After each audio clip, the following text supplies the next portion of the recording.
Welcome to TV 11 నా పేరు పద్మ. వివరాల్లో వెళ్లే ముందు హెడ్లైన్స్ చూద్దాం. రాష్ట్ర విభజన సిడబ్ల్యూసీ నిర్ణయం హోంమంత్రి షిండే.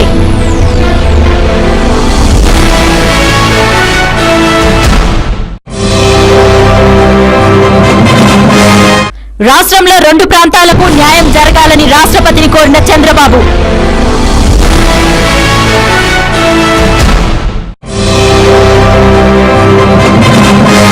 మంత్రివర్గ ఉపసంఘంతో ఏపీ ఎన్జీఓల చర్చలు విఫలం.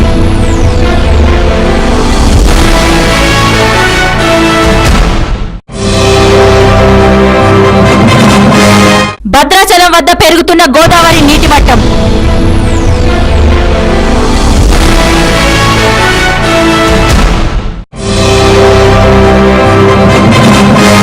వెస్టిండీస్ ఏ పై భారత్ ఏ జట్టు విజయం.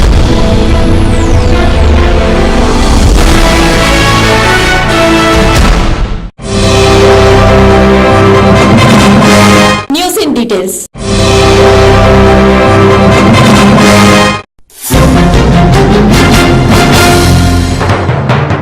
సమైక్యాంధ్రను కొనసాగించడం వీలు కాదని హోంమంత్రి సుశీల్ కుమార్ షిండే స్పష్టం చేశారు. సిడబ్ల్యూసీ నిర్ణయం ప్రకారం రాష్ట్ర విభజన ప్రక్రియ చేపట్టాల్సిన బాధ్యత తనపై ఉన్నట్లు సీమాంధ్ర ప్రజా ప్రతినిధుల వద్ద చేతులెత్తేశారు.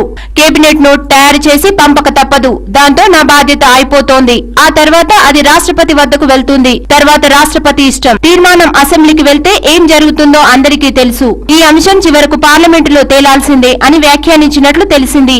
ఇదే సమయంలో ఆంటోనీ కమిటీ నివేదిక వచ్చేంత వరకు కేబినెట్ నోట్ తయారు కాదని మాత్రం హామీ ఇచ్చినట్లు తెలిసింది. ఈ సందర్భంగా షిండే కొన్ని కీలక వ్యాఖ్యలు చేశారు.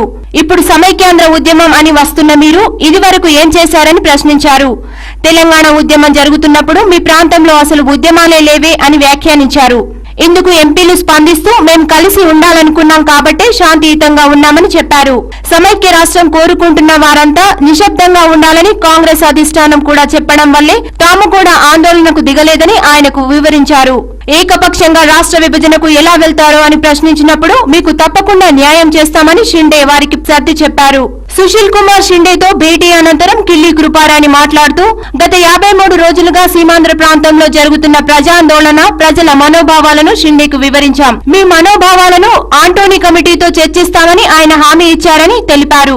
మరికొన్ని రోజుల్లో ఆంటోనీ కమిటీతో చర్చించి నిర్ణయాలు తీసుకుంటామని అందరి సంక్షేమాన్ని తాము కోరుకుంటున్నామని షిండే అన్నట్లు రాజంపేట ఎంపీ సాయి ప్రతాప్ వెల్లడించారు. నోట్ ఇంకా తయారు కాలేదని ఆంటోనీ కమిటీతో చర్చించిన తర్వాతే అది జరుగుతుందన్నారు షిండే. హోంమంత్రిని కలిసిన వారిలో కేంద్ర మంత్రులు కోట్ల సూర్యప్రకాష్ రెడ్డి, కిల్లి కృపారాణి, జేడీ శీలం, ఎంపీలు అనంత వెంకట్రామిరెడ్డి, రాయపాటి సాంబశివరావు, సాయి ప్రతాప్, మాగుంట శ్రీనివాస్ రెడ్డి తదితరులు ఉన్నారు. వీరు షిండేను కలిసి సుమారు గంటన్నర పాటు ఆయనతో సుదీర్ఘంగా చర్చించారు. హైదరాబాద్ విద్య, వైద్యం, ఉపాధి అవకాశాలు, నదీ జలాల సమస్యలను దృష్టిలో ఉంచుకొని రాష్ట్రాన్ని సమైక్యంగా ఉంచడం మినహా మరో గత్యంతరం లేదని ఆయనతో వాదించారు. అయితే వీరెన్ని చెప్పినా ఆయన మాత్రం వెనక్కు తగ్గేది లేదని స్పష్టం చేసినట్లు తెలిసింది. అయితే ఓ సందర్భంలో సీమాంధ్రలో కాంగ్రెస్ రాకపోయినా పర్వాలేదు, తెలంగాణ ప్రక్రియను కొనసాగిస్తామని షిండే సుస్పష్టం చేశారు. సీమాంధ్ర మంత్రుల భార్యలతో భేటీ అయిన సుశీల్ కుమార్ షిండే వారితో మీకు ఏం కావాలో అడగండి, మీ సమస్యలేంటో చెప్పండి తప్ప తెలంగాణ రాష్ట్ర విభజనను గురించి మాట్లాడొద్దని సూటిగా చెప్పినట్లు తెలుస్తోంది. రాష్ట్ర విభజన వలన సీమాంధ్ర ప్రాంతం అట్టుడుకుతుందని తక్షణం జోక్యం చేసుకుని చిచ్చు చల్లార్చాలని రాష్ట్రపతి ప్రణబ్ ముఖర్జీని టీడీపీ అధ్యక్షుడు చంద్రబాబు కోరారు. సీమాంధ్ర తెలంగాణ ప్రాంతాలకు చెందిన నేతలతో కలిసి ఆయన రాష్ట్రపతి ప్రణబ్ ను కలిశారు. వివిధ జేఏసీ, పౌర సమాజ సంస్థలు, సమస్యలతో ముడిపడి ఉన్న ఇతర వర్గాలతో వెంటనే చర్చలు జరపాల్సిన అవసరం ఉందని రాష్ట్రపతి దృష్టికి తెచ్చారు. రాష్ట్రంలో దిగజారిన పరిస్థితులపై ప్రధానమంత్రి మన్మోహన్ సింగ్ కు గత నెల 9, 29 తేదీల్లో లేఖలు రాశానని చంద్రబాబు తెలిపారు. ఒక రాజనీతిజ్ఞుడిగా క్రియాశీలక నిర్ణయాలు తీసుకోవాల్సిన ప్రధానమంత్రి ఆంటోనీ కమిటీకి చెప్పుకోండి అని ఎన్జీఓ నేతలకు సూచించడం అభ్యంతరకరమన్నారు. పార్టీ ఏర్పాటు చేసిన ఆంటోనీ కమిటీని ఇతరులు ఎలా కలుస్తారని చంద్రబాబు ప్రశ్నించారు. విభజన వ్యవహారం కాంగ్రెస్ తన అంతర్గత సమస్యగా భావిస్తోందని పేర్కొన్నారు. ఆంధ్రప్రదేశ్ రాష్ట్రం కేంద్రం అనుసరిస్తున్న వైఖరి వల్ల కనీవిని ఎరుగని రీతిలో నష్టపోయిందని, గత 4-5 ఏళ్లలో అభివృద్ధి ఆగిపోయిందని, ఉపాధి అవకాశాలపై తీవ్ర ప్రభావం పడిందని చంద్రబాబు రాష్ట్రపతికి తెలిపారు. సీమాంధ్రలో కూడా ఆత్మహత్యలు చేసుకుంటున్నారు. హైదరాబాద్ లో సీమాంధ్ర తెలంగాణ ఉద్యమం ఉద్యోగులు పోటాపోటీ ఆందోళనలు చేస్తున్నారని, దీనివల్ల ఉద్యోగుల మధ్య అశాంతి ఏర్పడి సంబంధాలు దెబ్బతినే ప్రమాదం ఉందని, ఇది వాంఛనీయం కాదు అని రాష్ట్రంలో జరుగుతున్న పరిస్థితులను చంద్రబాబు రాష్ట్రపతి ప్రణబ్ ముఖర్జీ దృష్టికి తెచ్చారు. జాతీయ స్థాయిలో తమ సంబంధాలను ఉపయోగించి రాష్ట్రంలో పరిస్థితిని చక్కదిద్దాలని బీజేపీ ఇతర పార్టీల నేతలను ఆయన కోరారు. కాంగ్రెస్ రాజకీయ లబ్ధి కోసం వ్యవహరించడం వల్లే ప్రస్తుత గందరగోళం నెలకొందని బాబు వివరించారు. రాజకీయ పార్టీల పట్ల ప్రజల్లో విశ్వాసం కోల్పోయేలా చేసిన పాపం కాంగ్రెస్ కు దక్కుతుందని చంద్రబాబు పేర్కొన్నారు.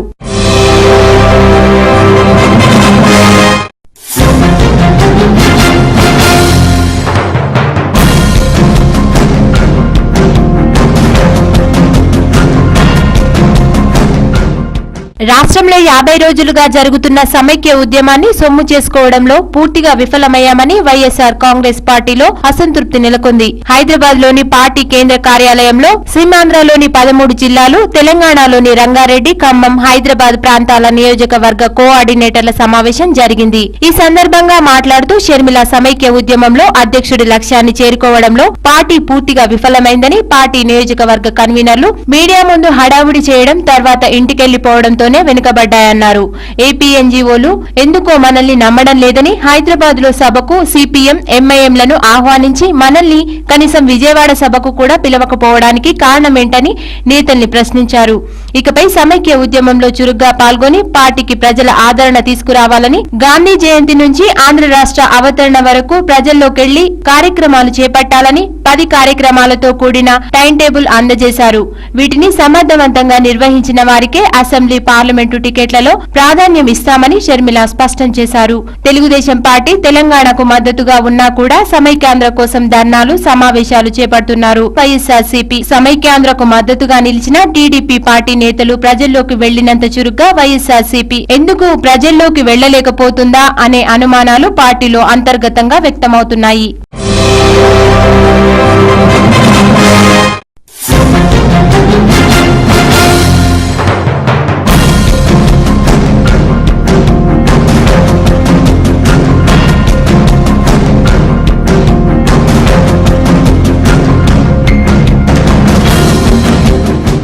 ఏపీ ఎన్జీఓల నిరవధిక సమ్మెను అడ్డుకునేందుకు ప్రభుత్వం ప్రయత్నిస్తున్నట్టు తెలుస్తోంది.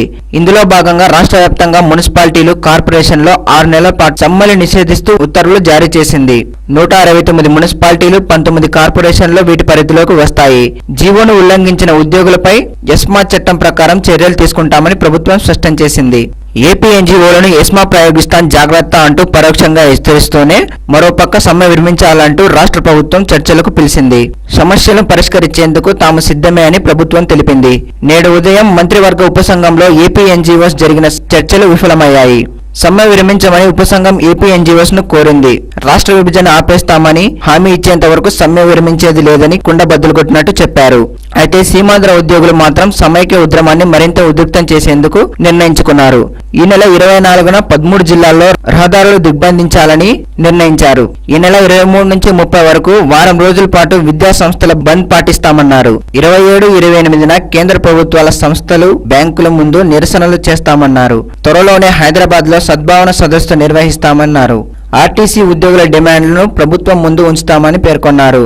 మంత్రివర్గ ఉపసంఘం సమావేశం అనంతరం తమ భవిష్యత్ కార్యాచరణ మళ్లీ చర్చిస్తామని అశోక్ బాబు తెలిపారు. ఎన్జీఓల సమ్మెపై రాష్ట్ర హైకోర్టు వాదన ప్రతివాదనలు జరుగుతున్నాయి. సమ్మె విరమించాలని ప్రజలు ఇబ్బంది పడుతున్నారని హైకోర్టు ఏపీ ఎన్జీఓస్ తరపున న్యాయవాదిని ప్రశ్నించింది. సమ్మె చేసే హక్కు ఉందా అని హైకోర్టు ప్రశ్నించింది. మేము ప్రజల్లో భాగమే, ప్రజల తరపున పోరాడతామని ఏపీ ఎన్జీఓస్ తరపున న్యాయవాది స్పష్టం చేశారు.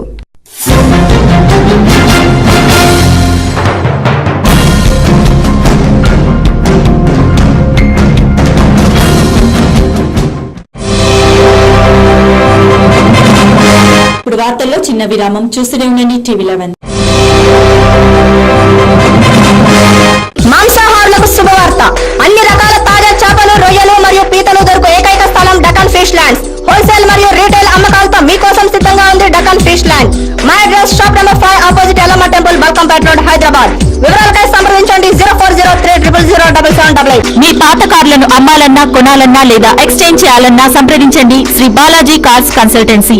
మా వద్ద స్పాట్ ఫైనాన్స్ సౌకర్యం కూడా కలదు. మీరు సంప్రదించవలసిన మా చిరునామా Shri Balaji cars consultancy, opposite Saibaba temple, Yellamma temple road, Balkampet, Hyderabad. మా ఫోన్ నంబర్లు 9346967469 మరియు 9951195558.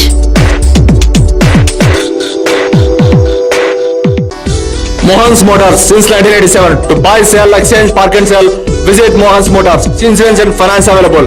We have 3 branches at Amirpet, Secunderabad and Madhapur. Contact 9848772222. For details, log on www.mohansmotors.com.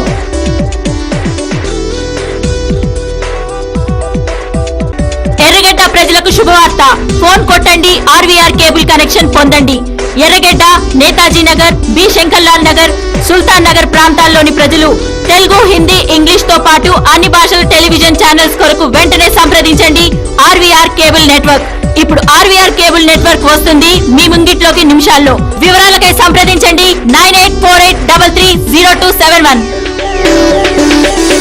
మీ నిత్యావసరాల సరఫరాకు సంసిద్ధంగా ఉన్న న్యూ ఎండి గౌస్ కిరాణా స్టోర్ లోకి స్వాగతం పలుకుతున్నాం. ఉప్పులు, పప్పులు, వివిధ రకాల వంట నూనెలు, సుగంధ ద్రవ్యాలు, కాజు, పిస్తా, బాదం, అక్రూట్, తదితర డ్రై ఫ్రూట్స్, సోనా మసూరితో పాటు వివిధ రకాల బియ్యం, అనేక రకాల నిత్యావసర వస్తువులు హోల్సేల్ ధరకే లభిస్తాయి. మీ ఇంటి అవసరాలకు, శుభకార్యాలకు అవసరమైన సరుకు కోసం విచ్చేయండి new MD Ghouse Kirana and general stores, opposite Ayyappa Swamy temple, NRR Puram colony, site 2, Borabanda, Hyderabad. మా ఫోన్ నంబర్లు 9700175276 మరియు 9700261872.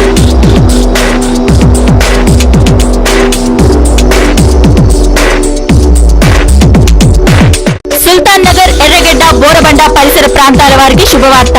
నాణ్యమైన పౌల్ట్రీ ఉత్పత్తులు హోల్సేల్ మరియు రీటైల్ ధరలకు లభించును. ఎర్రగడ్డ, సుల్తాన్ నగర్ లో నూతనంగా ప్రారంభించబడిన అల్ రహీం పౌల్ట్రీ కస్టమర్లకు స్వాగతం పలుకుతోంది. మీ ఇంట్లో జరిగే అన్ని రకాల శుభకార్యాలకు, పండుగలకు, హోటళ్లకు ఆర్డర్ పై సప్లై చేయబడును.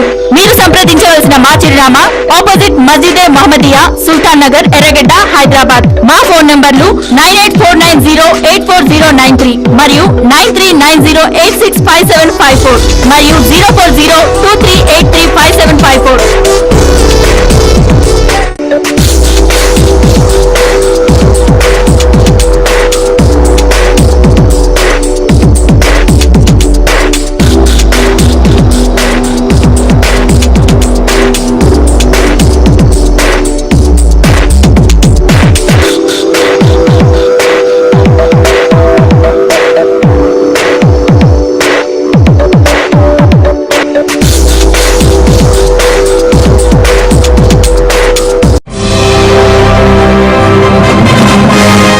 అనంతరం తిరిగి స్వాగతం. కర్ణాటకలోని గుల్బర్గాలో హజరత్ ఖాజా బందే నవాజ్ రెహమతుల్లా అలే దర్గాలో ఉర్సే షరీఫ్ ఉత్సవాలు మొదలయ్యాయి. ఇందులో భాగంగా ఈ రోజు చందన యాత్ర, ప్రత్యేక పూజలు నిర్వహిస్తారు. 3 రోజుల పాటు జరగనున్న ఈ ఉత్సవానికి భారీగా యాత్రికులు తరలివస్తున్నారు. ఈ ఉత్సవాలకు కర్ణాటక నుంచే కాకుండా ఆంధ్రప్రదేశ్, మహారాష్ట్ర, దేశం నలుమూలల నుండే కాకుండా విదేశాల నుండి కూడా యాత్రికులు వస్తారు. ఈ సంవత్సరం 609వ ఉర్సు దినోత్సవం కావడంతో ఘనంగా నిర్వహిస్తున్నారు. ఈ దర్గా అతి పురాతనమైన చరిత్ర కలిగినది. ఈ ఉత్సవాల్లో ముస్లింతో పాటు కులమతాలకు అతీతంగా అందరూ పాల్గొంటారు. అక్రమాస్తుల కేసులో వైఎస్ఆర్సీపీ అధినేత వైఎస్ జగన్ అరెస్టై ఏడాదిన్నర నుంచి చంచల్గూడ జైల్లో ఉంటున్నారు. అరెస్ట్ అయినప్పటి నుంచి బెయిల్ కోసం ప్రయత్నిస్తున్నా ఫలితం లభించలేదు.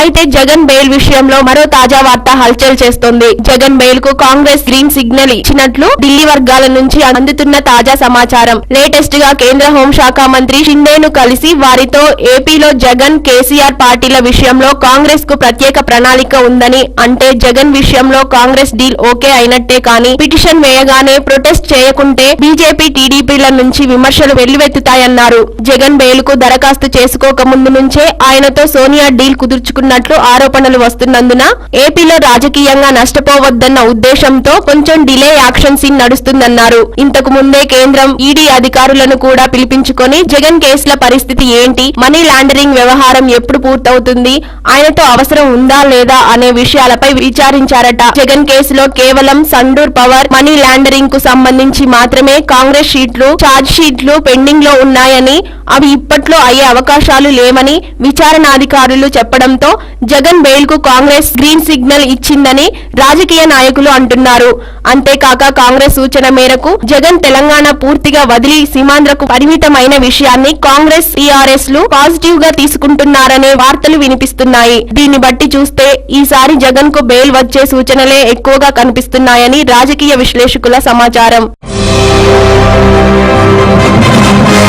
50 రోజులు దాటినా సమైక్య ఉద్యమం జోరుగా కొనసాగుతోంది. విద్యార్థులు, ఉపాధ్యాయులు, అధ్యాపకులు, కార్మికులు, కర్షకులు ఇలా అన్ని వర్గాల వారు సమైక్యాంధ్ర ఉద్యమంలో మేము సైతం అంటూ భాగస్వాములవుతున్నారు. సమైక్యాంధ్ర పర్యవేక్షణ కమిటీ పిలుపు మేరకు చాలా ప్రాంతాల్లో నిన్న సాయంత్రం 6 నుంచి 8 గంటల వరకు స్వచ్ఛందంగా విద్యుత్ నిలిపివేసి నిరసన తెలిపారు. రాష్ట్ర విభజన వల్ల కలిగే నష్టాలు రాష్ట్రపతికి వివరించేందుకు వివిధ రంగాలకు చెందిన ప్రతినిధులు పలు జిల్లాల నుంచి ఢిల్లీకి బయలుదేరి వెళ్లారు. శ్రీకాకుళం పట్టణంలో కలెక్టరేట్ వద్ద రెవెన్యూ ఉద్యోగులు రహదారిపై పడుకుని ఆందోళనలు వ్యక్తం చేశారు. సోంపేటలో భారీ స్థాయిలో విద్యార్థి గర్జన జరిగింది. విజయనగరంలో తెలుగుదేశం మైనారిటీ సెల్ ఆధ్వర్యంలో జిల్లా కేంద్రంలో శాంతి ప్రదర్శన జరిగింది. విజయనగరం వై కూడలిలో ఆర్టీసీ ఉద్యోగులు రహదారులను దిగ్బంధించారు. విశాఖలో ఆంధ్ర విశ్వవిద్యాలయం పరిశోధక విద్యార్థుల ఐకాస్ ఆధ్వర్యంలో మద్దిలపాలెం కూడలి వద్ద మానవాహారం నిర్మించారు. ఆంధ్ర యూనివర్సిటీ ఐక్య విద్యార్థి ఫ్రంట్ వసతి గృహ ఉద్యోగుల సంఘం ఆధ్వర్యంలో రిలే దీక్షలు చేశారు. తూర్పుగోదావరి జిల్లా రాజమండ్రిలో రిలే దీక్షలకు కూర్చున్న ఎమ్మెల్యే రౌతు సూర్యప్రకాష్ రావుకు సమైక్య సెగ తగిలింది. డ్రామాలు కట్టిపెట్టి ఇప్పటికైనా స్పీకర్ ఫార్మాట్ లో రాజీనామాలు చేయాలని న్యాయవాదులు డిమాండ్ చేశారు. అన్నవరం సత్యవతి దేవి జూనియర్ కళాశాల విద్యార్థులు, అధ్యాపకులు జగన్నాథపురం నుంచి కాకినాడ కలెక్టరేట్ వరకు భారీ ర్యాలీ జరిపారు. పశ్చిమ గోదావరి జిల్లాలోని వివిధ ప్రాంతాల్లో లైట్లు ఆర్పేసి కొవ్వొత్తులతో ప్రదర్శన నిర్వహించారు. తాడేపల్లిగూడెంలో పెద్ద సంఖ్యలో సమైక్యవాదులతో లక్ష గలార్చన జరిగింది. కృష్ణా జిల్లా విజయవాడలోని బందర్ రోడ్డు విద్యార్థులు, నగరపాలక సంస్థ ఉపాధ్యాయుల నినాదాలతో మార్మోగింది. ఆటోనగర్లో ఎంపీ లగడపాటి రాజగోపాల్ తీవ్ర స్థాయిలో నిరసనలు ఎదుర్కొన్నారు. గుంటూరులో గురుకుల పాఠశాల అధ్యాపకులు ప్లేట్లో గడ్డి పెట్టుకుని తింటూ విభజన జరిగితే వచ్చే పరిస్థితులు తెలియజేస్తూ నిరసన తెలిపారు. పొన్నూరులో రాష్ట్రాన్ని విభజిస్తే మాకు ఊరే గతి అన్నట్లు ప్రదర్శన చేస్తూ నిరసన వ్యక్తం చేశారు. ఒంగోలులో పశు వైద్య శాఖ ఆధ్వర్యంలో ఒంగోలు గిత్తలతో ప్రదర్శన నిర్వహించారు. మార్కాపురంలో జూనియర్ కళాశాలల విద్యార్థులు భారీ ప్రదర్శన నిర్వహించారు. ఆర్టీసీ ఉద్యోగులు డిపో ఎదుట రాస్తారోకో చేశారు. చీరాలలో ఆర్టీసీ ఉద్యోగులు చెట్టు ఆకులు తింటూ నిరసన తెలిపారు. నెల్లూరులో ఎమ్మెల్యేల వాహన ర్యాలీ పెద్ద ఎత్తున సాగింది. ఆర్టీసీ సిబ్బంది, దళిత జేఏసీ రక్తదానం చేశారు. ఆర్టీసీ కార్మికులు ద్విచక్ర వాహన ర్యాలీ సాగించారు. ఆత్మకూరులో సమైక్యాంధ్ర అరుపు పేరుతో అధికారులు భారీ సభ నిర్వహించారు. కలిగిరిలో విద్యార్థి గర్జన జరిగింది.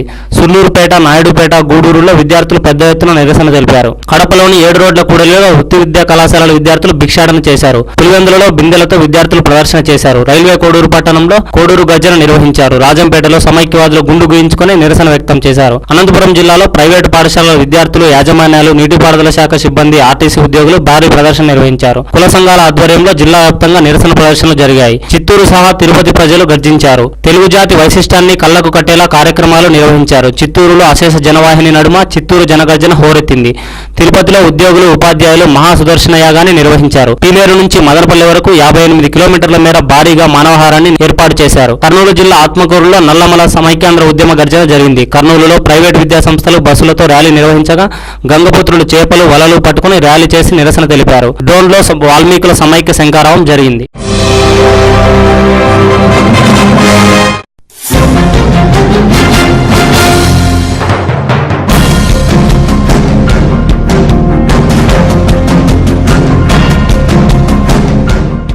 దిల్సుఖ్ నగర్ బాంబు పెళ్లిళ్ల కేసులో ప్రధాన నిందితుడు యాసిన్ బత్కల్ ను ట్రాన్సిట్ వారెంట్ పై జాతీయ దర్యాప్తు సంస్థ అధికారులు హైదరాబాద్ తీసుకొచ్చారు. రహస్య ప్రాంతంలో బత్కల్ ను ప్రశ్నిస్తున్నారు. రేపు నాంపల్లి కోర్టులో హాజరుపరుస్తారు.